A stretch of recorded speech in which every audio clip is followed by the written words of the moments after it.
ကမ္ဘောဒီးယားစစ်တပ်အုံပြုနေတဲ့စစ်လက်နက်များတွင်တရုတ်ရဲ့နောက်ဆုံးထုတ်တင့်ဖြတ်ပဲ့ထိန်းဒုံးကျည်များပါဝင်ကြောင်းထိုင်းမီဒီယာများကဒီဇင်ဘာလ14ရက်တွင်ဖော်ပြခဲ့ပါတယ်။ထိုင်းတပ်များဟာအငင်းပွားနေဆဲဒေသရှိ6M ရဲ့တောင်ကုန်းအမှတ်900အားတပ်သိမ်းရာတွင်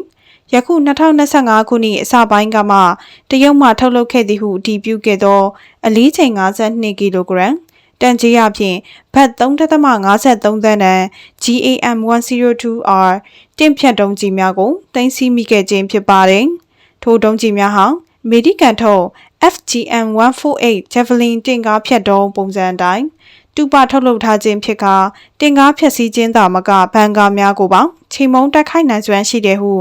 ထိုင်း BBS မီဒီယာကဖော်ပြခဲ့ပြီးလက်ရှိတွင်ကမ္ဘောဒီးယားဘက်မှ BM-21 rocket များဖြင့်ပစ်ခတ်မှုအများဆုံးလှုပ်ဆောင်နေပြီးထိုင်းစစ်တပ်ဘက်မှစစ်သည်16ဦးသေဆုံးခဲ့ကြောင်းအတည်ပြုထုတ်ပြန်ထားကကမ္ဘောဒီးယားဘက်ကမူထိခိုက်သေဆုံးမှုအတွက်ထုတ်ပြန်ထားခြင်းမရှိကြောင်းသိရှိရပါတယ်